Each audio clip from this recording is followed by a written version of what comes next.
मैं इसलिए ऐसा कहता हूं कि जजमेंट अगर पढ़ा ही नहीं है तब तो ठीक है, मगर पढ़कर उसमें से पार्शियल सत्य एक ही तथ्य लेकर सिलेक्टिवली यहां रखना ये सांसद के नाते ठीक नहीं है। ऐसे ही मेरी व्यक्तिगत मान्यता है। माननीय अध्यक्ष जी, क्राइम भी बदल गए, क्रिमिनल भी बदल गए। क्राइम और क्रिमिनल दोनों आधुनिक तकनीक से लैस होकर क्रिमिनल क्राइम करने लगे और पुलिस को हम आधुनिक तकनीक से लैस न करें, किसी को हाथ पैर बांधकर स्विमिंग पूल में डाल दो कि भैया गोल्ड मेडल लेकर आओ। गोल्ड मेडल क्या, वो तो बेचारा डूब जाएगा क्योंकि आपने हाथ पैर बांध दिए हैं। इस प्रकार की व्यवस्था देश में अब नहीं चलती। दादा को भले लगता हो जल्दी हो गई है, मुझे लगता है बहुत देर होगी। माननीय अध्यक्ष जी, समय आ गया है कि इसको हम बदले और इसके लिए सिर्फ ये बिल नहीं है, ढेर सारे प्रयास भारतीय जनता पार्टी की नरेंद्र मोदी सरकार ने किया। ठीक कहा अधीर रंजन जी ने कि हमारे देश में फॉरेंसिक साइंस का कुशल मानव संसाधन नहीं है, हमारे पास ट्रेन मैन फोर्स नहीं है, परंतु इसको कैसे बढ़ाओगे? किसी ने चिंता किया? हमने चिंता किया। मोदी जी जब मुख्यमंत्री थे गुजरात के, तब विश्व की सबसे पहली गुजरात फॉरेंसिक साइंस यूनिवर्सिटी बनाने का था। और मोदी जी जब प्रधानमंत्री बने तब उन्होंने नेशनल फॉरेंसिक साइंस यूनिवर्सिटी बनाने का काम किया। और फॉरेंसिक साइंस की सभी विधाओं में बच्चे बीएससी करें, एमएससी करें, रिसर्च करें, वहां से प्रोफेसर बाहर आए, इस प्रकार की सारी सुविधाओं से lace in university Modi ji ने अभी बनाई है। माननीय अध्यक्ष जी, सिर्फ एक यूनिवर्सिटी नहीं बनाई, 6 राज्यों में इसकी एफिलेटेड कॉलेज, उसके कैंपस खोले गए। सब जगह फॉरेंसिक साइंस की अलग अलग विधाओं के सेंटर ऑफ एक्सीलेंस खोलने का काम भी किया गया है। और ये सारी यूनिवर्सिटी और कॉलेजों से, यूनिवर्सिटी से संबंध कॉलेजों से जो बच्चे फॉरेंसिक साइंस अलग अलग सब्जेक्ट में पढ़कर आएंगे, तब जाकर हमारी 2 सिद्धि का प्रमाण बढ़ेगा। समस्याएं जरूर है, मगर समाधान ही नहीं करना। अब तो कोई ये भी कह देगा कि फॉरेंसिक साइंस यूनिवर्सिटी किसी एक धर्म के लोगों को फंसाने के लिए बना ली है।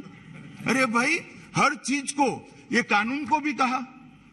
मेरे मित्र दयानिधि मारन चले गए, सुनने के लिए नहीं बैठे। माइनॉरिटी को परेशान, ये बिल में माइनॉरिटी शब्द ही नहीं है कि इस चश्मा लगाकर मेरे बिल को पढ़ा। मैं ढूंढ रहा हूं मेरा चश्मा खराब है या टेक्निक नहीं है मेरे चश्मे, कहीं माइनॉरिटी शब्द नहीं है। कहां से ले आए?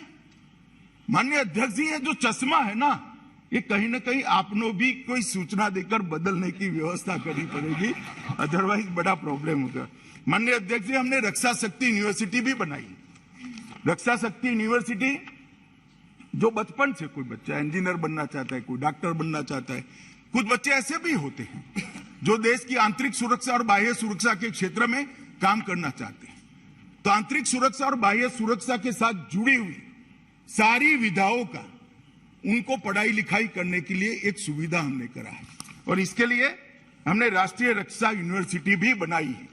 और माननीय अध्यक्ष जी, ये इसलिए बना है कि 2 सिद्धि के प्रमाण को बढ़ाया जाए। वो इसलिए बनाया है कि पुलिस और हमारी कानूनी एजेंसियां, जो आरोपी है, जो क्रिमिनल है, इससे 2 कदम आगे हो, 2 कदम पीछे न हो। माननीय अध्यक्ष जी, इसको इतनी शंका से देखने का जरूरत नहीं है। हमें नेक्स्ट जनरेशन क्राइम का भी विचार करना पड़ेगा, उसको रोकने का अभी से प्रयास करना पड़ेगा और ये क्रिमिनल जस्टिस सिस्टम को दूसरे एरा में ले जाने का भी प्रयास करना पड़ेगा। हमने पुरानी तकनीकों से नेक्स्ट जनरेशन क्राइम को हम टैकल नहीं कर सकते। माननीय अध्यक्ष जी, इसको बदलना पड़ेगा। हमने बहुत सारे इनिशिएटिव लिए हैं। मैं इसलिए बताना चाहता हूं कि इसको बिल को आइसोलेशन में मत देखिए। ये बिल इन टोटो सारे इनिशिएटिव में से एक इनिशिएटिव है। इसको एक होलिस्टिक व्यू से देखने की जरूरत है। भारतीय जनता पार्टी की जो सरकार लोगों ने चुनकर भेजी, हमारे प्रधानमंत्री नरेंद्र मोदी जी के नेतृत्व में गृह मंत्रालय में 2020 में मोडस ऑपरेंडी ब्यूरो भी बनाया है, जिसमें मोडस ऑपरेंडी का स्टडी होगा और इसके आधार पर अलग अलग क्राइम को इसके समन और उसको दंड देने की प्रक्रिया होगी।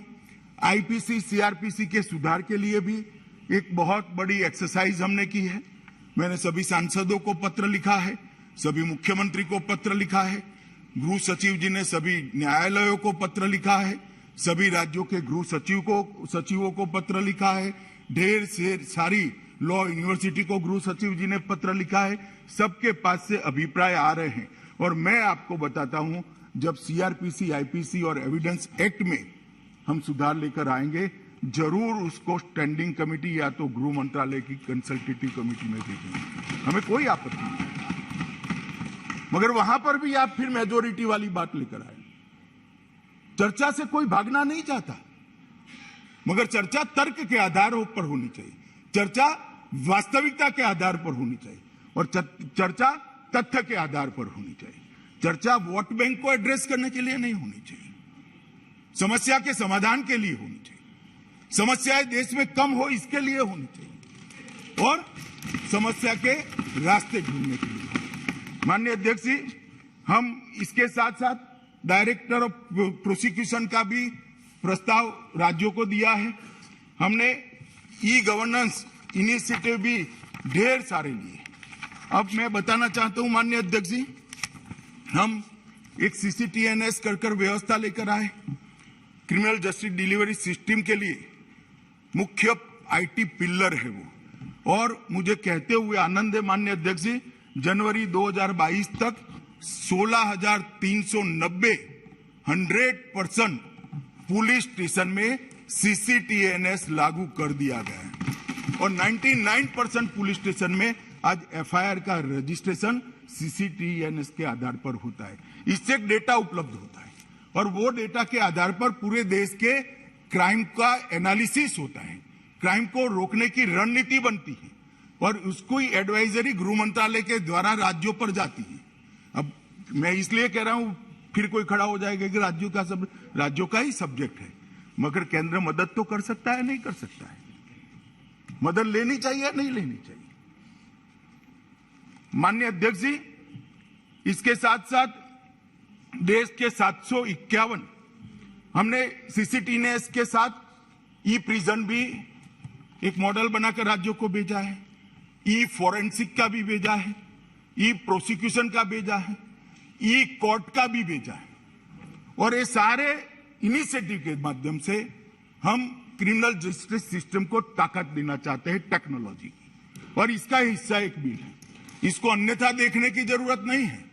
माननीय अध्यक्ष जी, देश में 751 अभियोजन जिलों में ई अभियोजन, ई प्रोसिक्यूशन लागू हो चुका है।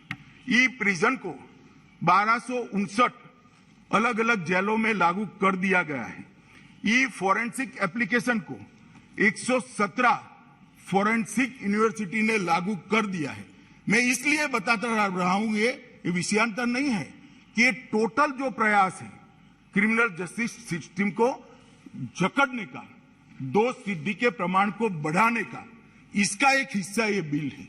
मैं सदस्यों को ये बात बताने के लिए ये पूरी बात कह रहा हूं। माननीय अध्यक्ष जी, सीसीटीएनएस के सॉफ्टवेयर में आज 7 करोड़ से अधिक एफआईआर उपलब्ध है। अब ये 7 करोड़ से अधिक एफआईआर जो नेशनल डेटाबेस में उपलब्ध है, इसमें 28 करोड़ पुलिस का रिकॉर्ड उपलब्ध है। और दादा मैं वो भी बताता हूं, आप अब बीच में बोलकर मेरा लय मत तोड़िए। माननीय अध्यक्ष जी, इस डेटा इसके साथ साथ हमने ये सारे ई प्रयासों को एक दूसरे के साथ जोड़ने के लिए हमने एक system, inter operable criminal justice system ICJS भी लाए हैं और उसके माध्यम से सारे इनिशिएटिव को एक साथ जोड़ दिया जाएगा। और ICJS में artificial intelligence, blockchain, analytical tool, fingerprint system और पुलिस स्टेशन तक ये सारी सिस्टम का उपयोग होकर एनालिसिस होकर हर थाने में कौन सा अपराध ज्यादा है, हर थाने के अफसर की किस अपराध की नाबूदी में दक्षता होनी चाहिए, इसकी ट्रेनिंग किस प्रकार से होनी चाहिए, हर जिले में किस प्रकार के अपराधों को रोकने की व्यवस्था करने की जरूरत है, ये सारा यहां से राज्यों को मान्य अध्यक्ष जाने वाला है।